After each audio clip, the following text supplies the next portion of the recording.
Hola a todas las personas que me estén visualizando.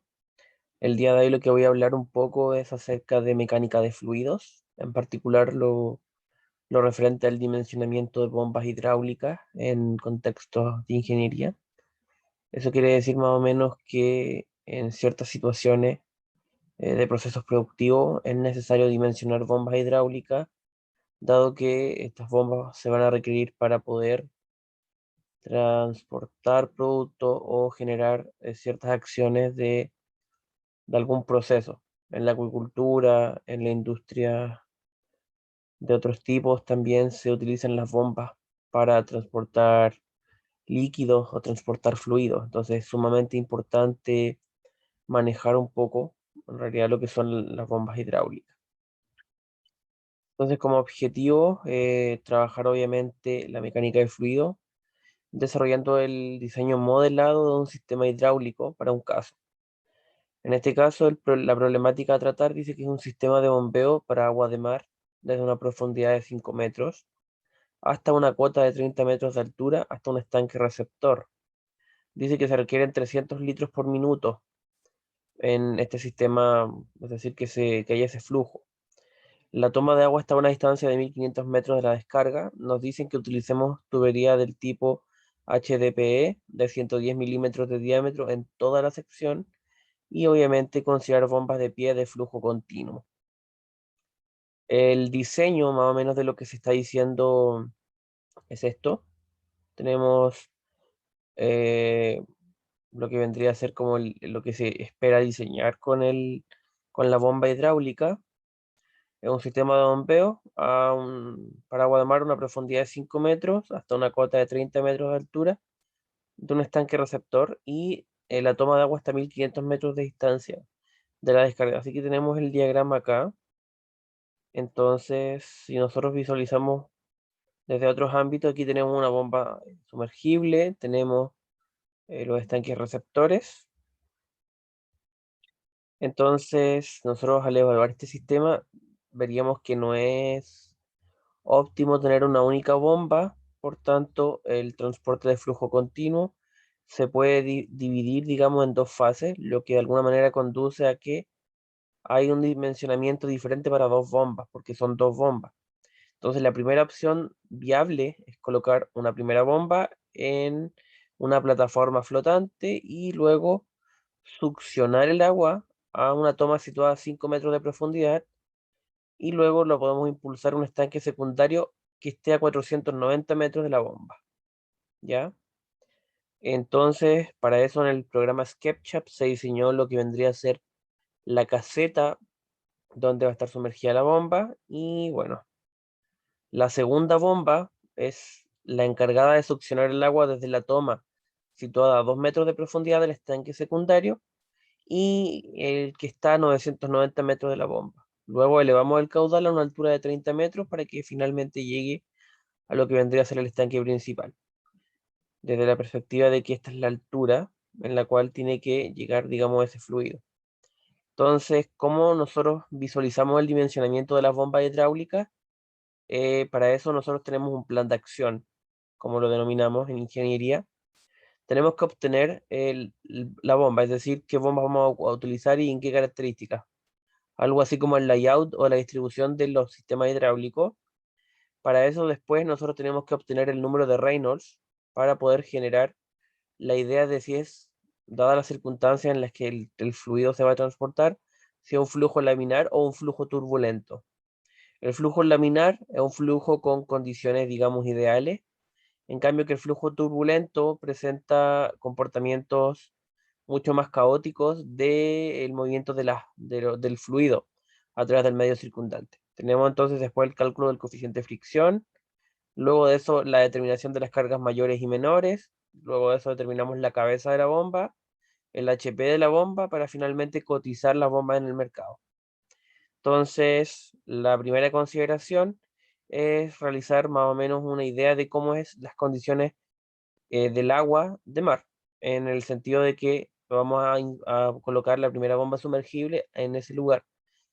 Entonces, la densidad del agua de mar a condiciones de 15 grados Celsius y una concentración de sal del 35%, es más o menos 1026 kilogramos por metro cúbico.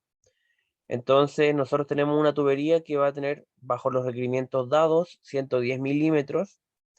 Tenemos que considerar un grosor efectivo, es decir, lo que efectivamente corresponde al grosor y lo que efectivamente corresponde al diámetro, porque dadas las circunstancias de un determinado material, el grosor va a tener un papel preponderante en el diámetro final.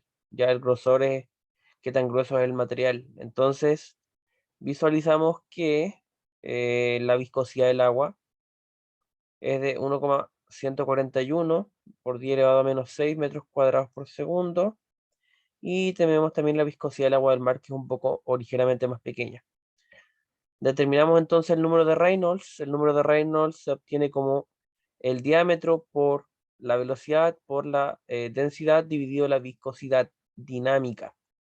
Es en este sentido en que la velocidad se obtiene directamente en la ecuación caudal entre área. Nosotros tenemos un área de 0,00502656, un caudal de 0,05 metros cúbicos y una velocidad entonces de 0,99472. Obtenemos el número de Reynolds, que es 66.757. Entonces el tipo de flujo es flujo turbulento. Y en la bibliografía de mecánica de fluidos sabemos que un flujo deja de ser laminar cuando el número de Reynolds sobrepasa el valor de 4000. Entonces estamos hablando de que con una holgura muy amplia este es un flujo turbulento. Luego obtenemos el cálculo de lo que vendría a ser el coeficiente de fricción. Este parámetro fue diseñado para evaluar o para ayudar a evaluar las pérdidas de energía mecánica en lo que vendría a ser el transporte de los fluidos a través de las tuberías. Esta es la ecuación bajo la cual se rige. Tenemos una constante 1,325 sobre menos el logaritmo natural de epsilon. Vamos a ver lo que es epsilon, partido 3,7 veces el diámetro, más 5,74 dividido el número de Reynolds, elevado a 0,9 y todo eso al cuadrado. Y bueno, epsilon es la rugosidad absoluta. Luego tenemos el diámetro real, que es una consideración, la rugosidad relativa, que vendría a ser el hecho de considerar la división entre el epsilon o el epsilon absoluto el diámetro. Y también tenemos el número de Reynolds. Bueno, esta rugosidad absoluta depende de cada material. En el enunciado se nos dice que tenemos que ocupar HDP. El HDP tiene una rugosidad absoluta de 0,015 milímetros. Entonces hacemos esos cálculos, tenemos todas las ecuaciones. Finalmente tenemos un coeficiente de fricción de 0,019556158. Luego nosotros tenemos como mecanismo de seguimiento hacer una evaluación de las cargas o de las pérdidas por cargas mayores. Lo que pasa con las cargas mayores es que esas pérdidas se producen por el roce del fluido circundante con las paredes de la tubería. Entonces las partículas comienzan a chocar entre sí y muchas veces ocurre que el flujo no llegue a su destino.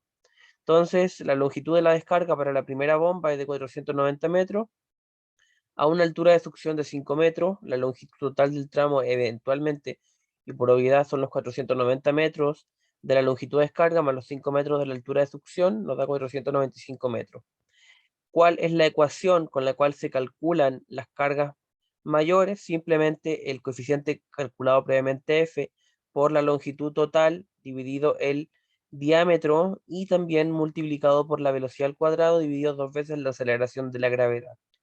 Tenemos todos los elementos y nos dice que las pérdidas de cargas mayores es de 6,11 metros. Luego nosotros tenemos también que hacer los cálculos de las cargas mayores para la bomba hidráulica 2. La longitud de succión son 990 metros, la altura de succión 2 metros, la altura de descarga 30 metros. Todo eso sumado nos da una longitud total de 1022 metros. Hacemos exactamente el mismo cálculo, lo ingresamos a la ecuación, la F la calculamos previamente, el L partido el D, la velocidad al cuadrado por partido 2 veces la aceleración de la gravedad, lo tenemos, nos da 12,61 metros en pérdida de cargas mayores. Luego, también hacemos las pérdidas de cargas menores, las que están relacionadas con la existencia de obstáculos e imperfecciones a lo largo de las tuberías, ramificaciones y cualquier tipo de desviación en la forma que toma la tubería. Y para esto, las personas o el equipo consultor que diseñe el sistema hidráulico en cuestión puede ver qué tipo de accesorios van a ocupar. Tenemos de los más diversos accesorios para diseñar el layout de una tubería. Tenemos válvulas esféricas, válvulas en ángulo recto, tenemos válvulas de compuerta, tenemos codos. En este sentido, para la bomba 1, el accesorio va a ser un codo de 45 grados. Tiene una constante K de 2,5. Entonces, si hacemos el cálculo multiplicando esa pérdida coeficiental o de coeficiente por la velocidad al cuadrado dividido dos veces la aceleración de la gravedad, nos da una pérdida de cargas menores de 0,02 metros. Luego, para la bomba 2, decidimos colocar dos codos de 90 grados de radio grande y una válvula de seguridad. Los codos de 90 grados de radio grande con bridas tienen un K de 0,6 y las válvulas de seguridad tienen un K de 2,5. Los codos de 45, 0,35. Reitero, en la primera bomba. Entonces, en la primera bomba nos da 0,02 metros y en la segunda bomba nos da 0,19 metros. Siguiente paso es calcular la cabeza de la bomba y hace referencia a la altura de trabajo mínima que la bomba debe ser capaz de elevar. Es un concepto fundamental, pues cuando se cotizan las bombas en el mercado, uno de los primeros indicadores es justamente la cabeza de la bomba. Para esto nosotros consideramos la altura de succión y consideramos un delta de altura. El delta de altura es 6,13 metros. Luego hacemos los cálculos, nos da que la cabeza de la bomba es de 11,2 metros para la primera bomba y de 44,8 para la segunda bomba. El HF12 es la suma de pérdidas de cargas menores y mayores. Por tanto, el 6,13 es la suma del 0,02 más el 6,11 y el 12,8 de la bomba 2 en las cargas mayores y menores, 0,19 de las menores y 12,61 de las mayores. Ya, ahí tenemos los 12,8. Luego las cabezas de las bombas son 11,2 para la primera bomba en metros y 44,8 para la segunda. Luego calculamos la potencia de la bomba. La potencia de la bomba no es más que la división del producto del caudal por la densidad, por la aceleración de gravedad, por la cabeza de la bomba, dividido 746 veces la eficiencia de la bomba. ¿Ya? Entonces nosotros tenemos todo suponiendo una eficiencia del 50%, dado que ningún proceso productivo tiene un 100% de eficiencia, algo muy riguroso llegar a un 100%, hacemos los cálculos en Excel obviamente y tenemos cabeza de la bomba de 1,5 horsepower o HP para la primera bomba y 6,0 para la segunda bomba. Al cotizar las bombas en el mercado, tenemos que una de las primeras opciones son las bombas Pedrolo, luego tenemos diferentes datos que permitirían medir cuáles son las mejores características en el mercado. Y también para la bomba 2 tenemos bombas Ike-Pans. De todas formas,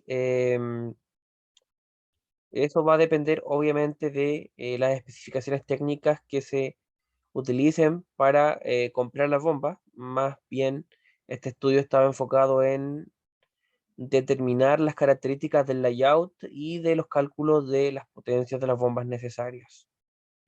Por lo demás, este tipo de problemáticas dentro de la mecánica de fluido son bastante libres de resolver. En realidad cualquier ingeniero podría ver diferentes situaciones en las cuales diseñar la problemática y abordarla, y no hay una única consideración para resolverla.